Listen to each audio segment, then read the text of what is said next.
Assalamualaikum warahmatullahi wabarakatuh. Pada mata kuliah Sistem Informasi Perencanaan kali ini, saya akan membawakan materi berupa hubungan Omnibus Law, One Map Policy, dan OSS dengan Sistem Informasi Geografis dan GIS. Sebelumnya, perkenalkan, nama saya Bianca Kurnia Dewi, NIM 34 dari PWK kelas B, Universitas Jember. Pada agenda kali ini, saya akan menjelaskan pertama kali saya sampaikan adalah perkenalan, nomor 2 adalah latar belakang, nomor 3 adalah rumusan masalah, kemudian tujuan, pembahasan, dan kesimpulan.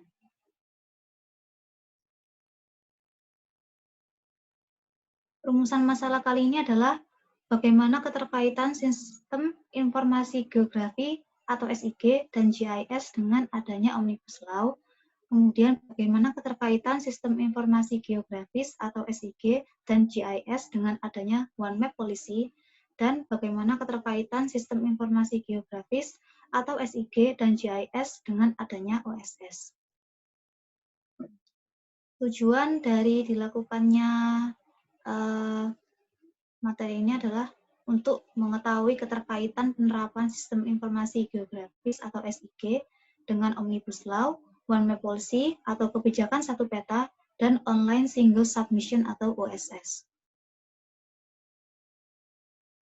Latar belakangnya adalah Sistem Informasi Geografis atau Geographic Information System, disingkat GIS, adalah sistem informasi khusus yang mengelola data yang memiliki informasi spasial atau bereferensi ke ruangan.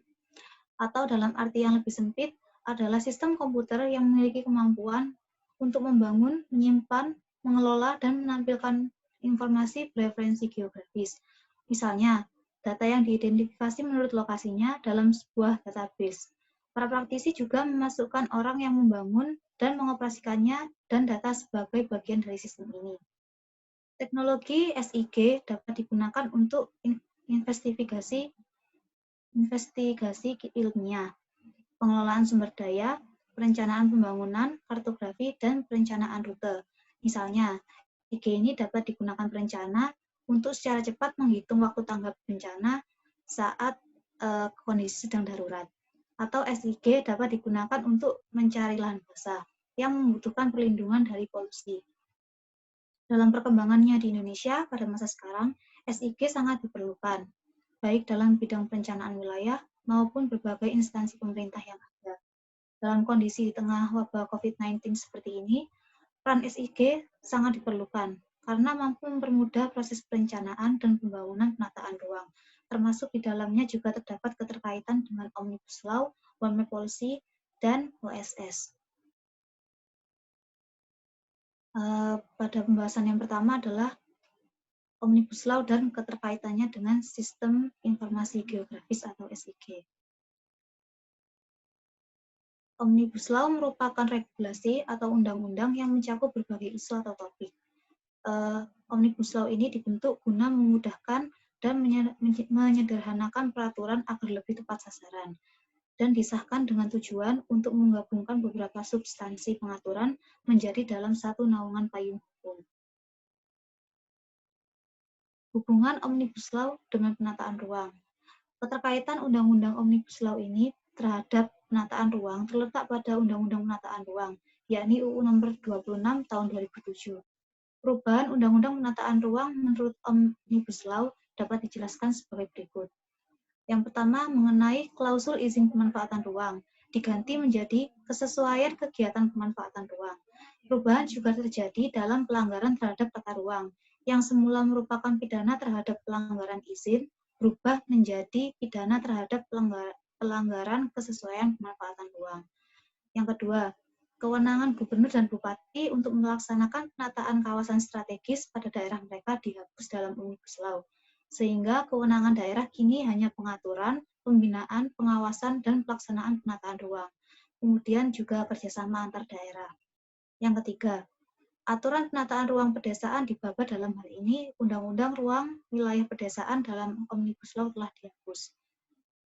Yang keempat adalah hak mengajukan tuntutan dihapus dan diganti menjadi hak mengajukan keberatan, di mana pada UU Penataan Ruang sebelumnya, masyarakat berhak mengajukan tuntutan pada pejabat berwenang, bila terjadi pembangunan yang tidak sesuai dengan rencana tata ruang di daerah mereka.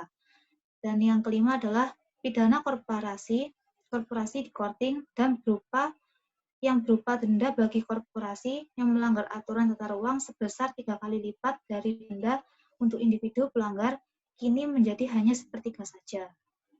Artinya, denda bagi korporasi pelanggar lebih rendah daripada individu yang melanggar. Terdapat 11 klaster yang menjadi pembahasan dalam Omnibus Law. Yang pertama adalah penyederhanaan perizinan tanah, kemudian persyaratan investasi, ketenagakerjaan, kemudahan dan perlindungan UMKM, kemudahan berusaha, dukungan riset dan inovasi, administrasi pemerintahan, pengenaan sanksi, pengendalian lahan, kemudahan proyek pemerintah, dan kawasan ekonomi khusus. Dari 11 klaster yang ada, terdapat 3 klaster yang memiliki keterkaitan dengan sistem informasi geografis dan GIS. Yang pertama terletak pada klaster penyederhanaan perizinan tanah. Perencanaan suatu wilayah perlu memperhatikan peraturan atau ketetapan wilayah tersebut berkaitan dengan area mana saja yang diperbolehkan untuk dikembangkan atau direncanakan, di mana analisis data spasial tersebut dapat dituangkan ke dalam bentuk pemetaan yang merupakan pengaplikasian dari SIG dan GIS. Kemudian pada klaster pengendalian lahan. Pengendalian lahan dimaksudkan untuk menjaga kelestarian alam, terutama difokuskan pada keberadaan kawasan lindung yang terdapat pada wilayah perencanaan tersebut. Dengan adanya peta pengembangan kawasan yang merupakan pengaplikasian dari SIG dan GIS ini, dapat diketahui wilayah mana saja yang diizinkan untuk dikembangkan. Dan kemudian terletak pada klaster kawasan ekonomi khusus, yang dilakukan dengan mengolah data spasial sebagai bentuk pengaplikasian SIG sehingga dapat diketahui mana kawasan perekonomian yang menjadi prioritas untuk dikembangkan. Selanjutnya adalah One Map Policy dan keterkaitannya dengan SIG dan GIS.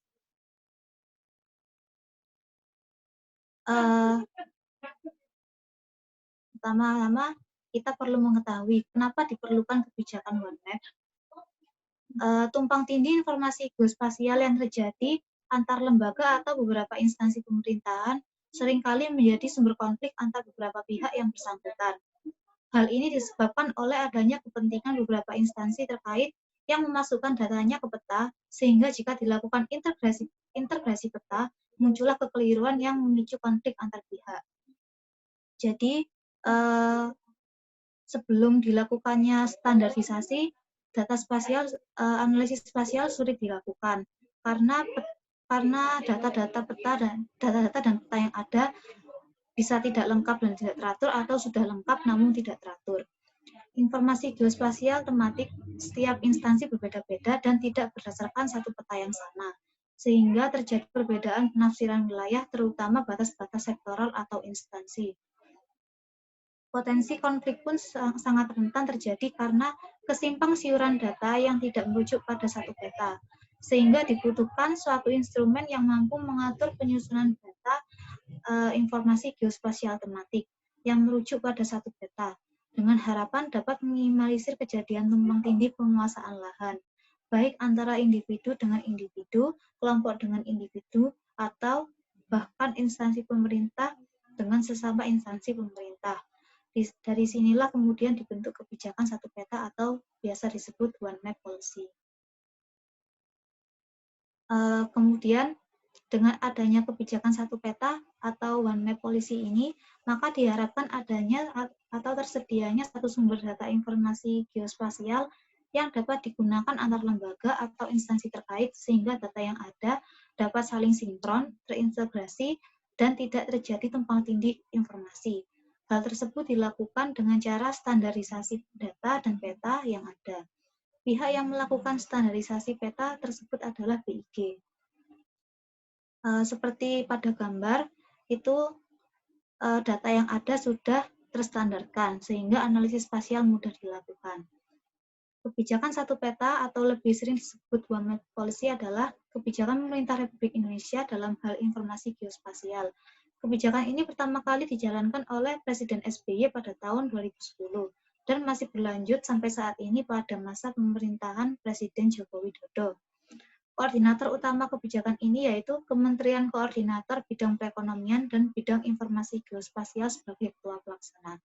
Kemudian, berdasarkan Peraturan Presiden Nomor 9 Tahun 2016, percepatan pelaksanaan kebijakan satu peta pada tingkat ketelitian peta skala 1:50.000, kebijakan satu peta merupakan arahan strategis dalam terpenuhinya satu peta yang mengacu pada satu referensi geospasial, satu standar, satu basis data, dan satu geoportal pada tingkat ketelitian peta skala 1:50.000.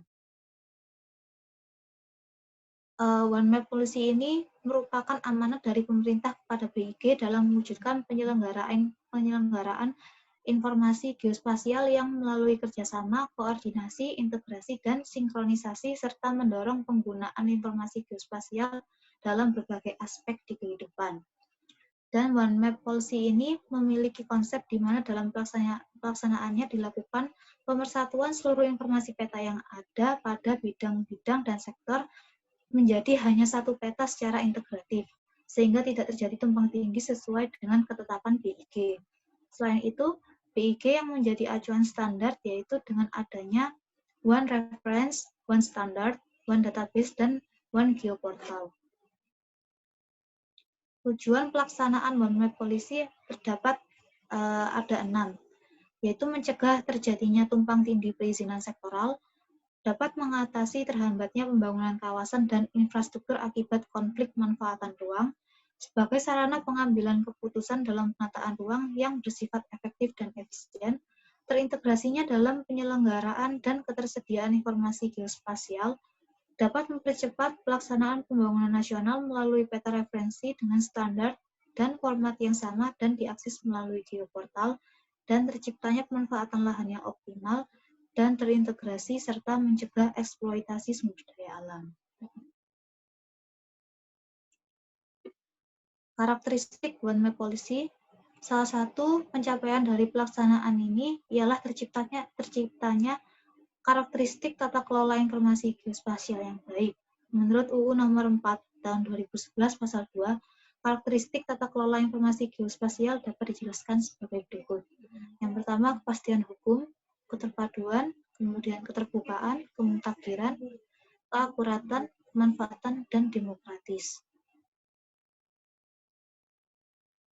Keterkaitan sistem informasi geografis atau SIG dan GIS dengan adanya One Map Policy atau kebijakan satu peta. Pelaksanaan kebijakan satu peta ini tentu berkaitan erat dengan pemanfaatan sistem informasi geospasial, karena tujuan pelaksanaan kebijakan ini yaitu tersedianya data informasi geospasial melalui jaringan infrastruktur geospasial dalam mendukung perencanaan wilayah. Dengan penerapan kebijakan satu peta berskala 1:50.000 agar terciptanya pembangunan yang berbasis tematik, holistik, dan integratif. Selain itu, pelaksanaan kebijakan satu peta ini sebagai upaya dalam ketersediaan informasi geospasial dalam menyongsong pertukaran data geospasial pada era revolusi 4.0 dengan memanfaatkan teknologi informasi. Adanya kebijakan satu peta dengan pemanfaatan sistem informasi geospasial dan GIS, maka perencanaan pembangunan wilayah, penyediaan infrastruktur, penerbitan izin hak tanah, dan penyusunan kebijakan nasional dapat mengacu pada data spasial yang akurat. Yang ketiga adalah OSS dan keterkaitannya dengan SIG dan GIS. Pengertian OSS. Perizinan berusaha terintegrasi secara elektronik atau online single submission dalam perizinan berusaha yang diterbitkan oleh lembaga OSS untuk dan atas nama menteri, pimpinan lembaga, gubernur atau bupati atau wali kota kepada pelaku usaha melalui sistem elektronik yang terintegrasi. Berdasarkan PP Nomor 24 Tahun 2018 tentang pelayanan perizinan berusaha terintegrasi secara elektronik, online single submission atau perizinan berusaha terintegrasi secara elektronik merupakan perizinan berusaha yang diterbitkan oleh lembaga OSS mengatasnamakan nama menteri, pimpinan lembaga, gubernur, bupati atau wali kota kepada pelaku usaha melalui sistem elektronik yang terintegrasi yang dimana pelaku usaha tersebut telah melakukan pendaftaran dan untuk memulai usaha atau kegiatan sampai sebelum pelaksanaan komersial atau operasional dengan memenuhi persyaratan atau komitmen yang ada.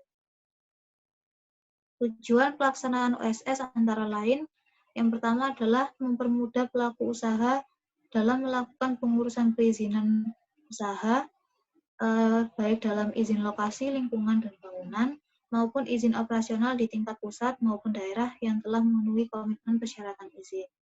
Yang kedua adalah memfasilitasi pelaku usaha dalam memiliki koneksi dengan stakeholder dalam memperoleh izin secara real-time dan cepat. Yang ketiga adalah memfasilitasi pelaku usaha dalam melakukan pemecahan permasalahan terkait perizinan lokasi usaha dan melakukan pelaporan terkait permasalahan yang terjadi, serta memfasilitasi pelaku usaha dalam menyimpan data perizinan dalam satu identitas berusaha atau NIB. Keterkaitan pelaksanaan OSS dengan SIG dan GIS. Pelaksanaan pengajuan perizinan melalui OSS tentu berhubungan erat dengan pemanfaatan sistem informasi geospasial dan GIS, terutama dalam memperoleh izin lokasi untuk pemanfaatan usaha. Izin lokasi tentu melihat pada status penggunaan lahan beserta pemanfaatannya yang dapat diperoleh dari data informasi geospasial dari suatu daerah tersebut. Hal ini bertujuan agar izin pemanfaatan lokasi atau lahan tidak terjadi tumpang tindih dalam penggunaan lahan sebagai usaha. Beberapa pihak atau pelaku usaha yang ingin mengajukan izin lokasi biasanya berasal dari sektor pertambangan, perkebunan, dan infrastruktur yang di mana pengajuan izin lokasi tersebut melalui sistem OSS dengan memanfaatkan sistem informasi geospasial untuk mengetahui penggunaan lahan yang akan digunakan sebagai tempat usaha.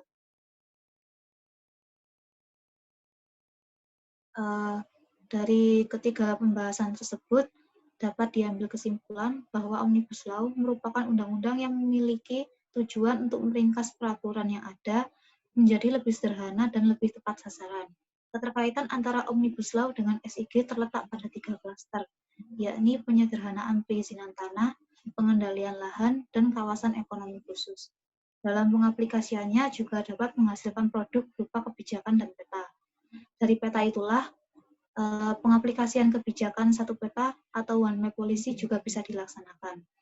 One Map Policy merupakan arahan strategis yang bertujuan agar terciptanya integrasi penyelenggaraan informasi geospasial, yakni dengan mengacu pada satu peta yang memiliki atau yang telah terstandarisasi sesuai dengan ketentuan yang berlaku sehingga mampu mewujudkan informasi yang terintegrasi satu sama lain antar instansi dan pihak-pihak yang terkait. Data geospasial yang ada dapat dibagikan melalui infrastruktur geospasial nasional.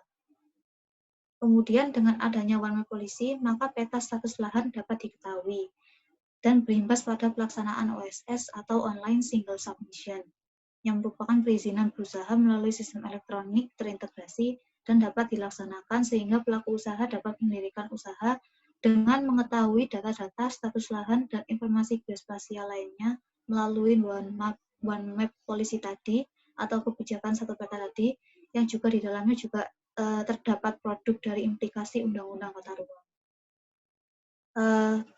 Kemudian saya akan ambil sedikit studi kasus bahwa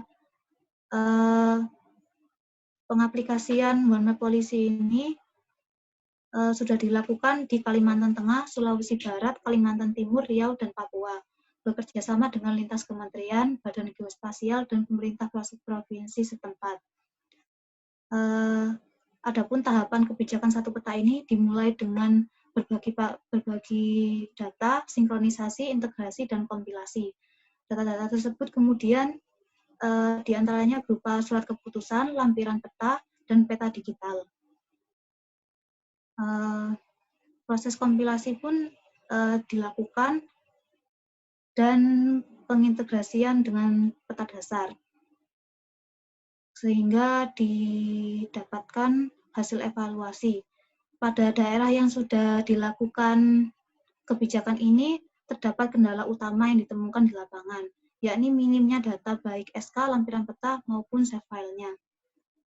Berkaitan dengan Omnibus Law, RDTR dikatakan menjadi kunci dalam mendorong perizinan. Hal ini otomatis masuk dalam fokus kerja Stanas PK karena RDTR ada di dalam kebijakan satu peta. RDTR menjadi salah satu instrumen debottlenecking pelaksanaan aksi, yaitu terkait online single submission, kebijakan satu peta, dan penetapan kawasan hutan.